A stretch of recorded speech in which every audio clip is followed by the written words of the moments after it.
ఈ మీనరాశి వారికి 2024 సంవత్సరం జనవరి నుంచి డిసెంబర్ 2024 సంవత్సరం వరకు సంవత్సర రాశి ఫలితాలను ప్రొఫెసర్ డాక్టర్ మొలపూడి సత్యనారాయణమూర్తిని నేను మీకు తెలియజేస్తున్నాను. మనకి మీనరాశి వాడికి ఏలినాటి శని కబ్జాలో ఉన్నారు. ఏలినాటి శని జరుగుతుంది. ఏలినాటి శని వల్ల సుఖ సంతోషాలు ఎంత ఉన్నప్పటికీ కూడా ఏదో మనం కోల్పోయాము అనేటటువంటి బాధతో, నిరాశతో, నిస్పృహతో ఉండాల్సినటువంటి అవసరం మనకు ఉందన్నమాట. కాబట్టి ఈ జన్మ రాహువు ఏం చేస్తాడంటే ప్రతిదాన్ని అనుమానించడం చేస్తాడు. మీరు చేస్తున్నటువంటి ఉద్యోగం మీద మీకు అనుమానం, ఇతరులు చేస్తున్నటువంటి పనుల మీద మీకు అనుమానం, అన్నీ కూడా అనుమానాస్పదంగా సందేహాత్మ వినశ్యతి అనే విధంగా సందేహాలు ఎంత ఎక్కువైతే అంత మనము నాశనం అవడానికి అవకాశాలు ఉన్నాయి. కాబట్టి ఈ యొక్క వైఖరిని మనం మార్చుకోవాల్సినటువంటి అవసరం ఉంది. అదేవిధంగా 12వ ఇంట ఉన్నటువంటి శని మీకు నిద్రలేమి అయితే నిద్రలేమి, లేకపోతే నిద్ర ఎక్కువ అలా చేస్తుంది. కాబట్టి దీనిని నివారించుకోవడం కోసం యాదేవి సర్వభూతేషు నిద్రారూపేణ సంస్థిత నమస్తస్యై నమస్తస్యై నమస్తస్యై నమో నమః అనే మహామంత్రాన్ని కనుక మీరు జపించుకున్నట్లయితే దీన్ని బ్యాలెన్స్ చేస్తుంది. ఇకపోతే వృత్తి, వ్యాపార, ఉద్యోగ విషయాల దగ్గరికి వద్దాం. ధనస్థానంలో ఉన్నటువంటి గురుడు ఏప్రిల్ 22, 2024 సంవత్సరం వరకు కూడా ముబ్బడిగా మీకు ధనాన్ని తెచ్చిపెడతాడు. ఉద్యోగాలు పోతున్నాయండి అని బాధపడేటటువంటి సాఫ్ట్వేర్ వాళ్ళు మిగతా అన్ని రాశుల వాళ్ళని తీసిపడేసిన మీనరాశిని వాళ్ళని మాత్రం కదపకుండా ఉంచారు. అంటే అమెరికాలో మీకు రెసెషన్ పీరియడ్ జరుగుతున్నప్పటికీ కూడా ఈ అత్యధిక పెయిడ్ ఎంప్లాయీస్ని తీసేసినప్పుడు ఈ మీనరాశి వాళ్ళని ఎలిమినేట్ చేయకపోవడము, రెస్ట్రికేట్ చేయకపోవడము అనేటటువంటిది మనం చూడొచ్చు. అదేవిధంగా ఈ యొక్క మీనరాశి విద్యార్థులు చాలా జాగ్రత్తగా ఉండాలి. మరి యూనివర్సిటీస్లో ర్యాగింగ్ కోసం వెళ్ళి మరి గాంధీ మెడికల్ కాలేజ్ అవనండి, ఉస్మానియా మెడికల్ కాలేజీలో కష్టపడి ఎంబీబీఎస్ సీట్ తెచ్చుకోవడమే కష్టం. అలాంటి వాళ్ళు మీరు అనవసరంగా ఇల్లీగల్గా ర్యాగింగ్ వద్దంటున్నా సరే ఆ పోలీస్ ఆఫీసర్స్ చెప్తున్న వాళ్ళ మాటలు లెక్క చేయకుండా ఏదో సరదాగా వెళ్ళి మీరు సీట్లు పోగొట్టుకున్నారు, 1 సంవత్సరం విద్యాకాలాన్ని పోగొట్టుకున్నారు. ఇదంతా దేనివల్ల జరిగింది అంటే గ్రహస్థితి వల్లే. కాబట్టి కాస్త విద్యార్థులు ఇలాంటి అనైతిక కార్యక్రమాలలో పాల్గొనకుండా చదువు మీద కాన్సన్ట్రేషన్ పెట్టాల్సినటువంటి అవసరం ఉంది. ఇది ఏప్రిల్ 22, 2024 సంవత్సరం నుంచి ఎక్కువగా పెట్టాలి. చదువు మీద కాన్సన్ట్రేషన్ ఎక్కువ పెట్టాలి. అప్పుడు మీకు మంచి మార్కులు రావడానికి అవకాశాలు ఉంటాయి. అదేవిధంగా సప్తమ స్థితిగతుడైనటువంటి ఈ యొక్క కేతువు మీకు భార్య యొక్క ఆరోగ్యం పైన ప్రభావం చూపించడానికి అవకాశాలు ఉంటాయి.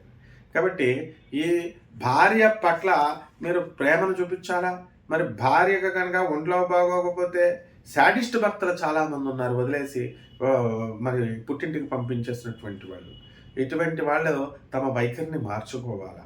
కాబట్టి ఈ యొక్క శుక్రుడు ఆగస్టు 25, 2024 సంవత్సరంలో సప్తమ స్థితిగతుడై ఉండడం వలన ధనం లేనటువంటి వాళ్ళకి ధనం, స్థలం లేనటువంటి వాళ్ళకి స్థలం, ఇల్లు లేనటువంటి వాళ్ళకి ఇల్లు ఈ శుక్రుడు ఇస్తాడు. ఈ సంవత్సరంలో మీరు నూతన గృహ ప్రవేశాలు చేస్తారు. మీ బంధువుల ఇళ్లల్లో జరిగేటటువంటి శుభ కార్యక్రమాల్లో మీరు పాల్గొంటారు. ఆ తర్వాత మీ శుభకార్యాలు మీ చేతుల మీదుగా మీరు చేస్తారు. కన్యాదానాలు చేయడానికి కూడా మీ బంధువుల్లో మీరు వెళ్ళి చేయడానికి అవకాశాలు ఉంటాయి. మీ బంధువులకి అనేకమైనటువంటి ఆర్థికంగా వాళ్ళ సమస్యల కోసం సహాయాలు చేయడానికి అవకాశాలు ఉంటాయి. ఇక రైతుల దగ్గరికి వచ్చేసరికి రైతుల పరిస్థితి యావరేజ్గా ఉంది అని మనం చెప్పుకోవాలి. ఇటువంటి వాళ్ళు వ్యవసాయ మెథడ్స్ని మార్చాలి. అగ్రికల్చరల్ సైంటిస్టులు అవనాయండి, ఇంజనీర్లు అవనాయండి, అగ్రికల్చరల్ ఆఫీసర్లు అవనాయండి, అగ్రికల్చర్ డిపార్ట్మెంట్ని మీరు ఉపయోగించుకోవాలి. ఇక్రిసాట్, ఐకార్ ఇటువంటి సంస్థలు వాళ్ళు ఇచ్చేటటువంటి రీసెర్చ్ ఫెసిలిటీస్ని మీరు ఉపయోగించుకోవాల్సినటువంటి అవసరం మీకు ఉంది. అదేవిధంగా ఇనుము సంబంధించినటువంటి బిజినెస్ల జోలికి వెళ్ళొద్దు మీరు. మరి ఈ మెషినరీ, ఈ ఐరన్ స్క్రాప్ బిజినెస్, ఇలాంటి బిజినెస్లు మీరు లాస్ అవ్వడానికి అవకాశాలు ఉన్నాయి. కాబట్టి మీరు ఏం చేయాలండి అని అంటే చక్కగా మీరు ఈ ఎలక్ట్రానిక్స్, ఆ తర్వాత సాఫ్ట్వేర్ వ్యాపారాల జోలికి వెళ్ళకండి. చక్కగా కిరాణా షాపులు పెట్టండి, డిపార్ట్మెంటల్ స్టోర్స్కి వెళ్ళండి, హోటల్ ఇండస్ట్రీ దగ్గరికి వెళ్ళండి, రెస్టారెంట్లు, పబ్లు, వైన్ షాపులు స్టార్ట్ చేయండి, తెల్లని వాటర్ బిజినెస్ చేయండి, పాల బిజినెస్ చేయండి. ఇవన్నీ కూడా మీకు అత్యధికమైనటువంటి లాభాలను మీకు తీసుకురావడానికి ఎక్కువ అవకాశాలు ఉన్నాయి. అదేవిధంగా ట్రెడిషన్స్కి గౌరవించండి. పాత పద్ధతుల్ని మీరు విభేదిస్తూ మీరు ఈ ఎల్నెట్సన్ టైంలో ఒక రెవల్యూషనరీ మెథడ్స్లోకి వెళ్ళాలి అని అనుకుంటారు. మరి అదంతటికీ కూడా సాధ్యం కాదు.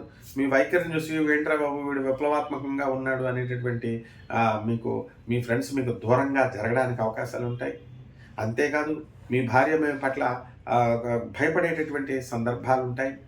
అలాగే జీవిత భాగస్వామ్యమే కాకుండా వ్యాపార భాగస్వాములు కూడా మిమ్మల్ని అర్థం చేసుకోకుండా కొన్ని గొడవలు, వివాదాలు రావడానికి అవకాశాలు ఉంటాయి. అలాగే సినీ, సంగీత, సాహిత్య రంగాలలో ఉన్న వాళ్ళ పరిస్థితి బాగుంటుంది. వాళ్ళకి సినీ ఫీల్డ్ వాళ్ళకి ఎన్నో సంవత్సరాలుగా పెండింగ్లో ఉన్నటువంటి పనులు అన్నీ కూడా ఈ ఏలినాటి శని ప్రభావం వల్ల అవుతుంది. కాబట్టి ఈ ఏలినాటి శని అంతగా ఏ మీనరాశి మీద ఎఫెక్ట్ లేదు. కాబట్టి మనం వాళ్ళ పనులు కొంచెం ముందుకు వెళ్తాయి అని మనం చెప్పుకోవాలి. కంపేర్డ్ టు మకర రాశి, కుంభరాశి దగ్గరికి వచ్చేసరికి ఇక ఈ హరిదాసులు, కళాకారులు వీళ్ళ యొక్క పరిస్థితులు బాగుంటాయి. కళలన్నీ కూడా బయటకు వస్తాయి. ఆ తర్వాత రాజకీయ రంగంగా ఈ మీనరాశి వాళ్ళందరికీ కూడా పదవులు వస్తాయి. ఆఫీసర్లు ఎవరైతే ఉన్నారో పదోన్నతులు జరుగుతాయి, ప్రమోషన్స్ వస్తాయి. డిఏలు అరియర్స్లో అన్నీ కూడా వచ్చేస్తాయి. ఇంతవరకు మీరు చేసినటువంటి అప్పులన్నీ కూడా మీరు తీర్చివేస్తారు. అలాగే మీ దగ్గర అప్పులు చేసినటువంటి వాళ్ళు మాత్రం మీకు ఇంకా ఇవ్వరు డబ్బులు. ఎంతో ఫోర్స్ పెట్టి అడిగితే మీకు ఇవ్వాలి తప్ప వాళ్ళు ఒక ఫోర్స్ లేకుండా మామూలుగా వాళ్ళంతకు వాళ్ళు తెలుసుకొని మీకు ఇవ్వరు. అలాగే బంధుమిత్రుల్లో మీకు మంచి పేరు వస్తుంది, కానీ ఖర్చు ఎక్కువ అవుతుంది. బంధుమిత్రులతో వినోద కార్యక్రమాల్లో మీరు పాల్గొంటారు. మీ భార్య మిమ్మల్ని సరిగ్గా అర్థం చేసుకోదు. కాబట్టి ఇలాంటి వివాదాలకి, ఇలాంటి పరిస్థితులకి మీరు తావివ్వకుండా మీరు జాగ్రత్తగా ముందుకు వెళ్ళాల్సినటువంటి అవసరం ఉంది. ఇక ఫుడ్, ఫ్యాట్స్, ఫెర్టిలైజర్స్ ఇలాంటి వ్యాపారాలు బాగున్నాయి. ఆయిల్స్ బిజినెస్లు యావరేజ్గా ఉంటాయి. కెమికల్స్ బిజినెస్లు బాగున్నాయి. విద్యా వ్యాపారాలు, అలాగే ఈ యొక్క హాస్పిటల్ వ్యాపారాలు ఇవి బాగున్నాయి. మరి ఇవన్నీ కూడా ఈ బ్యాలెన్స్డ్గా ఈ స్త్రీల యొక్క ఇంట్లో ఉన్నటువంటి కుటుంబ సభ్యులకు మనశ్శాంతి తక్కువ ఉంటుంది. ఇంట్లో ఉన్నటువంటి మహిళలు మమ్మల్ని గుర్తించాలండి అని చాలా ఆరాటపడుతూ ఉంటారు, కానీ వాళ్ళ కోరికలు ఇంకా నెరవేరు. రెమెడీస్ దగ్గరికి వచ్చేసరికి ఈ శనికి జపం చేయండి, శనికి స్తోత్రాలు చదవండి, శనికి కిలోంపావు నల్ల నువ్వుల్ని, నల్లని వస్త్రాన్ని పేద బ్రాహ్మణులకు ఇచ్చి దానం చేయండి. అలాగే ఈ యొక్క శని నవగ్రహాల చుట్టూ ప్రదక్షిణ చేయండి.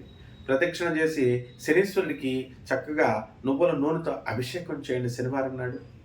అలాగే గురు జపం చేయండి, గురు స్తోత్రాలు చదవండి. గురుబలం పెంచుకోవాల్సినటువంటి అవసరం ఉంది. గురువుకు కిలోంపావు శనగల్ని మరి పసుపు రంగు వస్త్రాన్ని పేద బ్రాహ్మణులకు ఇచ్చి దానం చేయండి, అధిక పారితోషికాన్ని ఇచ్చి.